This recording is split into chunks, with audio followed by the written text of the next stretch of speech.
Sir आपको पहले नववर्ष की बधाई हो। धन्यवाद आपका भी। जी जी। सबसे मैं Brijnandan Yadav Asian event news channel के लिए सांसद श्री नीरज शेखर जी एंड समाजवादी पार्टी के संस्थापक परिवार से संबंध रखते हैं, तो मैं इसलिए इनसे खास बातचीत करना चाहता हूं कि आपने हमें समय दिया, इस बात के लिए सर आपका धन्यवाद। जी सर, हमारा पहला सवाल है, वर्तमान राजनीतिक हालात को आप कैसे देखते हैं इस टाइम? वर्तमान का मतलब क्या है? नहीं, वर्तमान में जो राजनीतिक हालात चल रहे हैं जी। किसानों का और ये सब चीज़ों को लेके, मतलब एक छोटा सा समरी टाइप आप किस रूप में देखते हैं सर? किसान के जो आंदोलन चल रहा है, जी सरकार बिल्कुल तत्पर है। वो चाहती है कि इसका कोई समाधान निकले। माननीय प्रधानमंत्री जी हमेशा कहते हैं कि हम लोग किसानों के साथ हैं। जो भी समस्याएं हैं किसान की, 8 दौर की वार्ता हो चुकी है और लगातार हम लोग प्रयास कर रहे हैं, पार्टी प्रयास कर रही है, सरकार प्रयास कर रही है कि जो भी समस्याएं हैं वो किसानों की दूर हों, क्योंकि हमारा अन्नदाता है। अगर वो दुखी रहेगा तो कोई भी सुखी नहीं रह पाएगा। इसलिए हम लोग निरंतर चाहते हैं कि जो भी समाधान निकले। अब सुप्रीम कोर्ट में है, सुप्रीम कोर्ट ने एक कमेटी बनाई है, अब देखें आगे क्या होता है। हम लोग चाहते हैं कि इसका जल्द से जल्द समाधान निकले। जी जी जी। सर, ये इसमें एक सप्लीमेंट्री क्वेश्चन है कि अभी जो सुप्रीम कोर्ट ने कमेटी बनाई है, तो किसानों की तरफ से ये कहा जा रहा है कि ये तो वही मेंबर हैं जो कि सरकार का समर्थन करते हैं, तो हम इनकी बात को कैसे विश्वास करें? ये तो आप वो उनको आ, जो चीफ जस्टिस है उनसे पूछना चाहिए, उनका है, हमको पता नहीं। उन्होंने कमेटी बनाई है। अगर ये प्रश्न आप उन लोग से पूछेंगे तो ज़्यादा सही रहेगा। हम लोग चाहते हैं कि जो भी बने, जो भी काम हो, जो लोग भी आगे आएँ, वो जल्द से जल्द इसका समाधान निकालें। जो किसान परेशान हैं, उनकी जो समस्या है वो दूर हो, बस यही हम लोग का लक्ष्य होना चाहिए।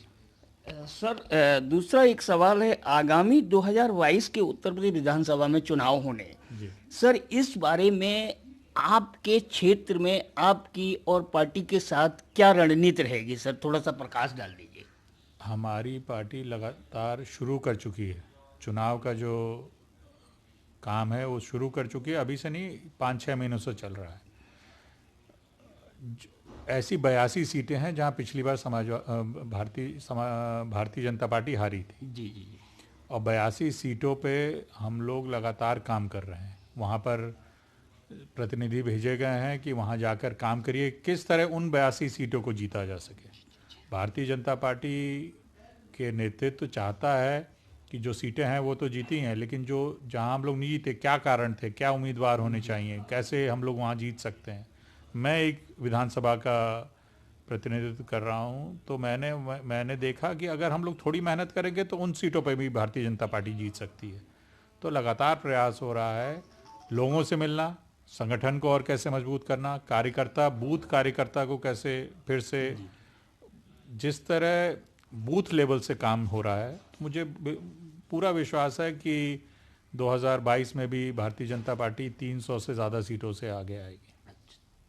सर, आगे एक सवाल है, आपने पिछली अ, बार जो समाजवादी पार्टी के में आप राज्यसभा सांसद रहे और वर्तमान में भी आप राज्यसभा सांसद हैं, तो आपने किस दोनों कार्यकाल में अपने क्षेत्र में राज्यसभा सांसद रहते हुए कितना कार्य कराया है सर, और किस तरीके से? प्रकाश डालिए। एक बात आपको स्पष्ट हो जानी चाहिए, राज्यसभा सांसद एक क्षेत्र का नहीं होता है, प्रदेश में। प्रदेश का जी होता जी। है। और प्रदेश में जो काम पिछली पार्टी में भी था और इसमें भी लगातार हमने किया, जो भी विकास के कार्य हो सकते थे। और विशेषकर जो मेरा गृह जनपद है बलिया, जी जी। और पहले जहाँ से मैं लोकसभा था तो गाजीपुर भी आता था। अगर आप वहाँ जाके पता करेंगे, चाहे सड़कों का काम हो, चाहे यूनिवर्सिटी का काम हो, चाहे स्पोर्ट्स कॉलेज का काम हो, चाहे वहाँ पुल बनाने का काम हो, हमने वहाँ 400 केवी का सब स्टेशन बन रहा है। हमने पूरा प्रयास किया कि किस तरह विशेषकर बलिया और गाजीपुर जनपदों में काम हो सके। और वैसे और भी ज़्यादा हमने हमेशा, मेन क्या चाहिए किसी को, प्राथमिकता हमेशा हम लोग की ये रही है, सड़क, बिजली, पानी, शिक्षा, स्वास्थ्य। और इसमें हम लोग लगातार प्रयास कर रहे हैं और आगे आने वाले समय में मेरा तो यही सपना और हमारी पार्टी का ये सपना है कि बलिया में भी एक मेडिकल कॉलेज हो। तो हम लोग इसमें लगे हुए हैं और किस तरह और विकास हो सके, किस तरह हम लोग उद्योग ला सकें बलिया पूर्वांचल में, बलिया की बात नहीं करता, पूरे पूर्वांचल में कैसे उद्योग आ सके। इसलिए सड़कों का जाल जो पूर्वांचल एक्सप्रेसवे बन रहा है उससे मुझे लगता है उस क्षेत्र में और विकास होगा। सर, उत्तर प्रदेश में कानून व्यवस्था के बारे में कहा जाता है बिल्कुल हालात बहुत खराब हैं, इसके बारे में आपका ये कुछ विपक्ष बोलता है। आप क्राइम ब्यूरो रिपोर्ट अगर आप पढ़ेंगे, जी। आप पढ़ लें कि कौन से स्थान पे उत्तर प्रदेश है, कितना क्राइम है, कितना महिलाओं के खिलाफ क्राइम है, कितना और क्राइम है। माननीय मुख्यमंत्री जी ने बहुत कड़े कदम उठाए हैं। जो लोग यहाँ पर थे जिनके बारे में उनको आप देख सकते हैं कैसे कठोर कदम उठाए हैं कि वो आगे भी ना काम करें, चाहे किसी के भी कोई भी कहीं भी हो, लेकिन अगर वो कोई जुर्म करता है तो उसके खिलाफ कार्रवाई हुई है और बहुत जल्दी पुलिस ने कई मामले सुलझाए भी हैं। तो ये कहना ये विपक्ष की एक आदत है कि क्राइम बढ़ रहा है। अब मैं चाहूँगा कि केंद्र सरकार की क्राइम की जो आता है रिपोर्ट उसको आप देखें, उसमें उत्तर प्रदेश हर जो होता है, जैसे अगर बलात्कार का हो, चाहे लूट का हो, चाहे मर्डर का हो, उसमें हमेशा हर में कमी हुई है और जो लोग उसको करते थे उन पे इतने कठोर कदम उठाए गए हैं कि वो आगे आने वाले समय में इन सब चीज़ों से परहेज करेंगे और लोग भी परहेज करेंगे। सर, सर आप पहले समाजवादी पार्टी में एक लोकसभा मेंबर रहे, राज्यसभा मेंबर रहे, उसके बाद में सर आप राजनीतिक हालात को देखते हुए आप बीजेपी में आ गए। लेकिन सर एक बुनियादी सवाल ये है कि उस टाइम आपका ग्राउंड लेवल पर कार्यकर्ता के साथ कैसा सामंजस्य है और किस तरीके से आप सामंजस्य बीजेपी वर्तमान में बीजेपी कार्यकर्ता, क्योंकि आपकी बैकग्राउंड सोशलिस्ट रही है, तो आप कैसे सामंजस्य करते हैं सर? नहीं, मेरा राजनीतिक परिवेश की वजह से मैंने पार्टी नहीं बदली, एक व्यक्ति की वजह से पार्टी बदली। ये पहले मैं आपको सुधार दूं। जी जी जी। अगर कोई किसी हमारे साथ धोखा होगा तो हमको उसके लिए कोई कदम उठाना पड़ेगा। जी जी बिल्कुल। क्योंकि मेरे लिए नहीं, बलिया के लिए कोई भी व्यक्ति होगा अपने सम्मान के से वो समझौता नहीं कर सकता। तो अगर किसी व्यक्ति ने हमारे साथ धोखा किया तो हम चले। और दूसरी बात ये कि हमारी माननीय प्रधानमंत्री जी में आस्था है। मैं भी प्रधानमंत्री जी के विरोध में बोलता था, लेकिन 2019 के चुनाव के बाद जब पूरा देश कह रहा है कि प्रधानमंत्री जी अच्छा काम कर रहे हैं तो हमको मानना पड़ेगा। अगर हम विपक्ष में हैं तो ये मत बोलते रहें कि प्रधानमंत्री जी काम नहीं कर रहे। 2019 में विपक्ष कहता था कि प्रधानमंत्री जी को अब 200 सीटें भी नहीं मिलेंगी और पिछली बार से 2014 से भी ज़्यादा सीटें मिली, क्योंकि लोगों की आस्था है प्रधानमंत्री जी में। जिस तरह प्रधानमंत्री जी ने पूरे विश्व में भारत का मान बढ़ाया है, देश में काम करके दिखाया है। कह रहे हैं क्या काम किया है, आप जाके गांव में पूछिए उज्ज्वला योजना के बारे में, जो प्रधानमंत्री आवास के बारे में, प्रधानमंत्री शहरी आवास के बारे में जो काम हुए हैं, जो पहले नाम पे बस काम होते थे वो धरातल पे काम हुए हैं, इसलिए लोगों ने अपना समर्थन दिया है। आयुष्मान भारत इतनी बड़ी योजना है, तो इन वजह से हम लोग, इसलिए भी मेरी आस्था बड़ी प्रधानमंत्री जी में। तो आपको इसलिए मुझे लगा कि इनके साथ काम करने में अच्छा है। और जहाँ तक कार्यकर्ताओं की बात है, मेरे साथ हमेशा कार्यकर्ता रहे हैं, पिछली पार्टी में भी, और वो मेरे साथ आए हैं इस पार्टी में, और इस पार्टी के कार्यकर्ता मुझे अपना मानते हैं। अभी मैं आजमगढ़ में प्रभारी हूँ, जिस तरह लोगों ने अपना, वहाँ के बीजेपी के कार्यकर्ताओं ने अपना स्नेह दिया है मुझे लगता है कि वो अपना भाई मानते हैं मुझे। तो इसलिए मेरा सामंजस्य बिल्कुल ठीक है, मैं पार्टी के लिए काम कर रहा हूँ और हमारा तो यही लक्ष्य है कि 2022 में उत्तर प्रदेश में भारी बहुमत से भाजपा फिर से आए। Thank you sir. Thank you.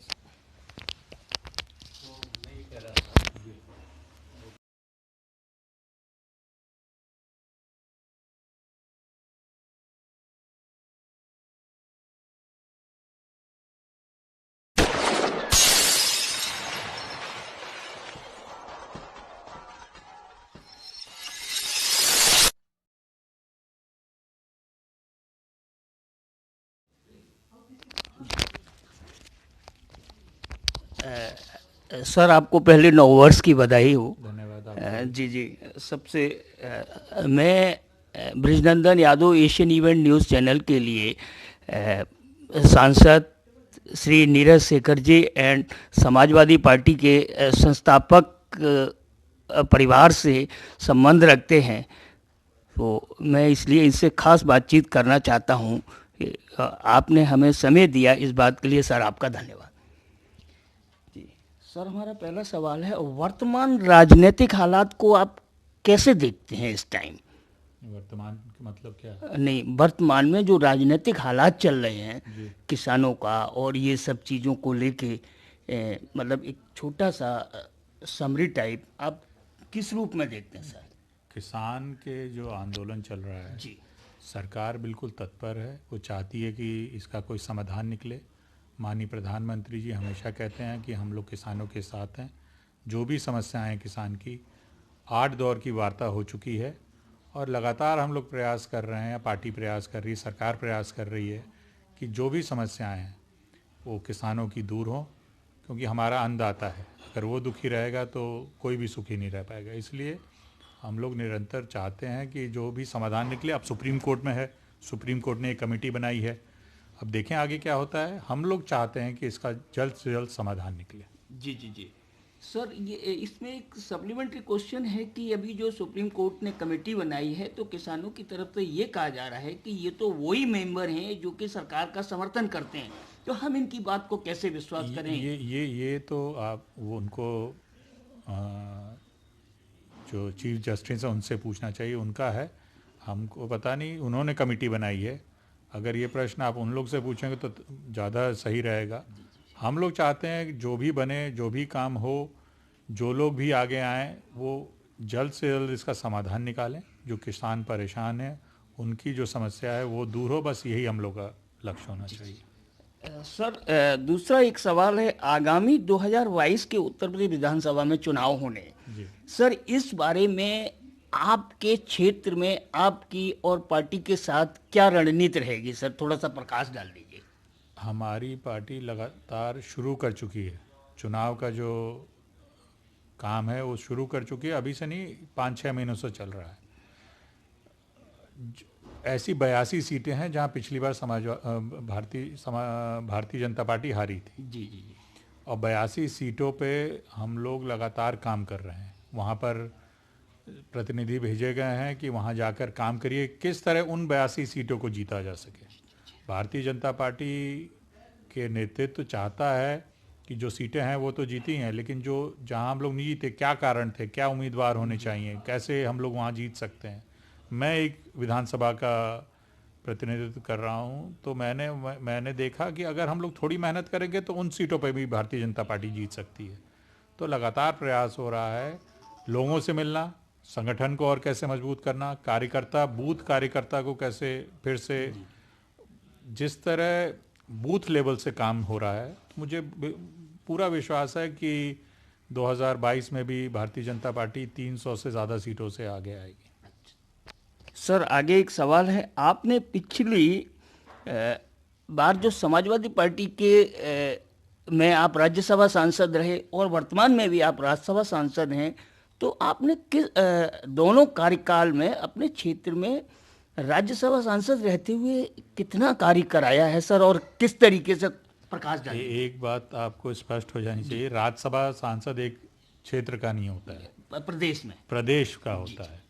और प्रदेश में जो काम पिछली पार्टी में भी था और इसमें भी लगातार हमने किया, जो भी विकास के कार्य हो सकते थे। और विशेषकर जो मेरा गृह जनपद है बलिया, और पहले जहाँ से मैं लोकसभा था तो गाजीपुर भी आता था, अगर आप वहाँ जाके पता करेंगे, चाहे सड़कों का काम हो, चाहे यूनिवर्सिटी का काम हो, चाहे स्पोर्ट्स कॉलेज का काम हो, चाहे वहाँ पुल बनाने का काम हो, हमने वहाँ 400 केवी का सब स्टेशन बन रहा है। हमने पूरा प्रयास किया कि किस तरह विशेषकर बलिया और गाजीपुर जनपदों में काम हो सके। और वैसे और भी ज़्यादा हमने हमेशा, मेन क्या चाहिए किसी को, प्राथमिकता हमेशा हम लोग की ये रही है, सड़क, बिजली, पानी, शिक्षा, स्वास्थ्य। और इसमें हम लोग लगातार प्रयास कर रहे हैं और आगे आने वाले समय में मेरा तो यही सपना और हमारी पार्टी का यही सपना है कि बलिया में भी एक मेडिकल कॉलेज हो। तो हम लोग इसमें लगे हुए हैं और किस तरह और विकास हो सके, किस तरह हम लोग उद्योग ला सकें बलिया पूर्वांचल में, बलिया की बात नहीं करता, पूरे पूर्वांचल में कैसे उद्योग आ सके। इसलिए सड़कों का जाल जो पूर्वांचल एक्सप्रेसवे बन रहा है उससे मुझे लगता है उस क्षेत्र में और विकास होगा। सर, उत्तर प्रदेश में कानून व्यवस्था के बारे में कहा जाता है बिल्कुल हालात बहुत खराब हैं, इसके बारे में आपका ये कुछ विपक्ष बोलता है। आप क्राइम ब्यूरो रिपोर्ट अगर आप पढ़ेंगे, आप पढ़ लें कि कौन से स्थान पे उत्तर प्रदेश है, कितना क्राइम है, कितना महिलाओं के खिलाफ क्राइम है, कितना और क्राइम है। माननीय मुख्यमंत्री जी ने बहुत कड़े कदम उठाए हैं।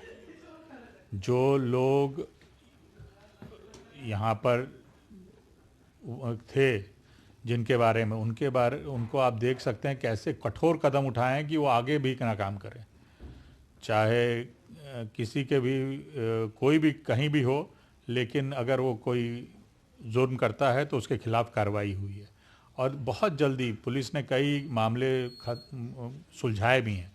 तो ये कहना ये विपक्ष की एक आदत है कि क्राइम बढ़ रहा है। अब मैं चाहूँगा कि केंद्र सरकार की क्राइम की जो आता है रिपोर्ट उसको आप देखें, उसमें उत्तर प्रदेश हर जो होता है, जैसे अगर बलात्कार का हो, चाहे लूट का हो, चाहे मर्डर का हो, उसमें हमेशा हर में कमी हुई है और जो लोग उसको करते थे उन पे इतने कठोर कदम उठाए गए हैं कि वो आगे आने वाले समय में इन सब चीज़ों से परहेज करेंगे और लोग भी परहेज करेंगे। सर सर आप पहले समाजवादी पार्टी में एक लोकसभा मेंबर है, राज्यसभा मेंबर है, उसके बाद में सर आप राजनीतिक हालात को देखते हुए आप बीजेपी में आ गए। लेकिन सर एक बुनियादी सवाल ये है कि उस टाइम आपका ग्राउंड लेवल पर कार्यकर्ता के साथ कैसा सामंजस्य है और किस तरीके से आप सामंजस्य बीजेपी वर्तमान में बीजेपी कार्यकर्ता, क्योंकि आपकी बैकग्राउंड सोशलिस्ट रही है, तो आप कैसे सामंजस्य करते हैं सर? नहीं, मेरा राजनीतिक परिवेश की वजह से मैंने पार्टी नहीं बदली, एक व्यक्ति की वजह से पार्टी बदली। ये पहले मैं आपको सुधार दूं। जी जी जी। अगर कोई किसी हमारे साथ धोखा होगा तो हमको उसके लिए कोई कदम उठाना पड़ेगा। जी, क्योंकि मेरे लिए नहीं, बलिया के लिए कोई भी व्यक्ति होगा अपने सम्मान से वो समझौता नहीं कर सकता। तो अगर किसी व्यक्ति ने हमारे साथ धोखा किया तो हम चले। और दूसरी बात ये कि हमारी माननीय प्रधानमंत्री जी में आस्था है। मैं भी प्रधानमंत्री जी के विरोध में बोलता था, लेकिन 2019 के चुनाव के बाद जब पूरा देश कह रहा है कि प्रधानमंत्री जी अच्छा काम कर रहे हैं तो हमको मानना पड़ेगा। अगर हम विपक्ष में हैं तो ये मत बोलते रहें कि प्रधानमंत्री जी काम नहीं कर रहे। 2019 में विपक्ष कहता था कि प्रधानमंत्री जी को अब 200 सीटें भी नहीं मिलेंगी और पिछली बार से 2014 से भी ज़्यादा सीटें मिली, क्योंकि लोगों की आस्था है प्रधानमंत्री जी में। जिस तरह प्रधानमंत्री जी ने पूरे विश्व में भारत का मान बढ़ाया है, देश में काम करके दिखाया है। कह रहे हैं क्या काम किया है, आप जाके गांव में पूछिए उज्ज्वला योजना के बारे में, जो प्रधानमंत्री आवास के बारे में, प्रधानमंत्री शहरी आवास के बारे में जो काम हुए हैं, जो पहले नाम पे बस काम होते थे वो धरातल पे काम हुए हैं, इसलिए लोगों ने अपना समर्थन दिया है। आयुष्मान भारत इतनी बड़ी योजना है, तो इन वजह से हम लोग, इसलिए भी मेरी आस्था बड़ी प्रधानमंत्री जी में। तो आपको इसलिए मुझे लगा कि इनके साथ काम करने में अच्छा है। और जहाँ तक कार्यकर्ताओं की बात है, मेरे साथ हमेशा कार्यकर्ता रहे हैं, पिछली पार्टी में भी, और वो मेरे साथ आए हैं इस पार्टी में, और इस पार्टी के कार्यकर्ता मुझे अपना मानते हैं। अभी मैं आजमगढ़ में प्रभारी हूँ। जिस तरह लोगों ने अपना, वहाँ के बीजेपी के कार्यकर्ताओं ने अपना स्नेह दिया है मुझे लगता है कि वो अपना भाई मानते हैं मुझे। तो इसलिए मेरा सामंजस्य बिल्कुल ठीक है। मैं पार्टी के लिए काम कर रहा हूँ और हमारा तो यही लक्ष्य है कि 2022 में उत्तर प्रदेश में भारी बहुमत से भाजपा फिर से आए। Thank you sir. Thank you.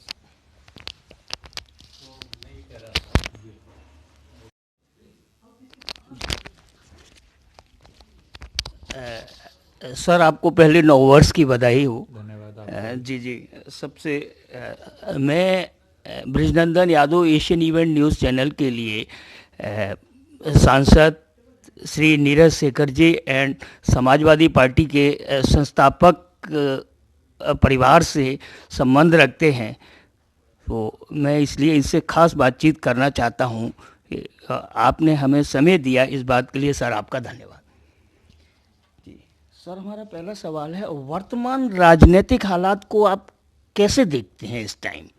वर्तमान का मतलब क्या है? नहीं, वर्तमान में जो राजनीतिक हालात चल रहे हैं जी। किसानों का और ये सब चीज़ों को लेके, मतलब एक छोटा सा समरी टाइप आप किस रूप में देखते हैं सर?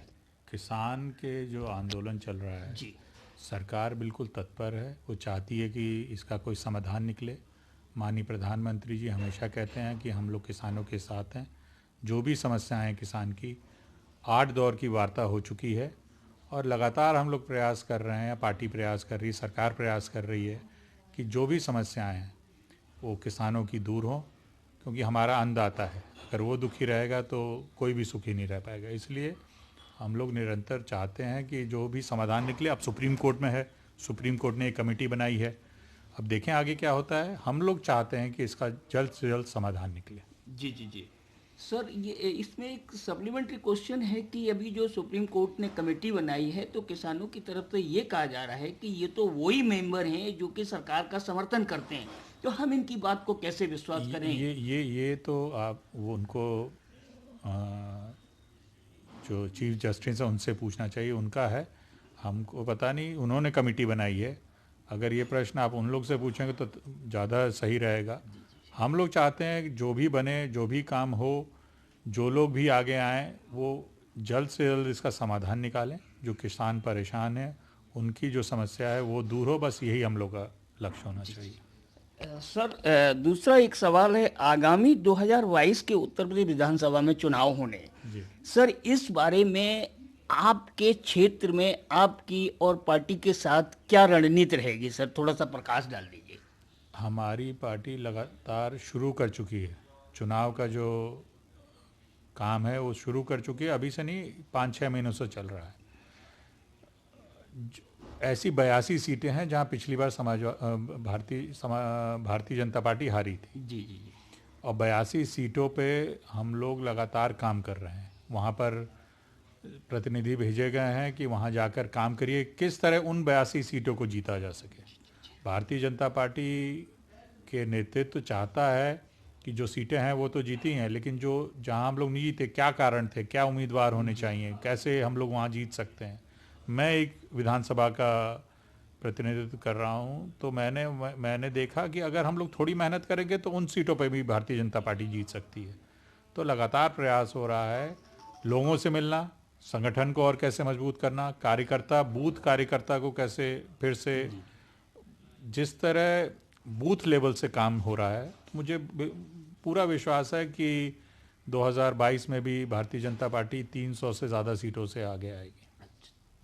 सर, आगे एक सवाल है, आपने पिछली बार जो समाजवादी पार्टी के में आप राज्यसभा सांसद रहे और वर्तमान में भी आप राज्यसभा सांसद हैं, तो आपने किस दोनों कार्यकाल में अपने क्षेत्र में राज्यसभा सांसद रहते हुए कितना कार्य कराया है सर, और किस तरीके से? प्रकाश डालिए। एक बात आपको स्पष्ट हो जानी चाहिए, राज्यसभा सांसद एक क्षेत्र का नहीं होता है, प्रदेश में, प्रदेश का होता है।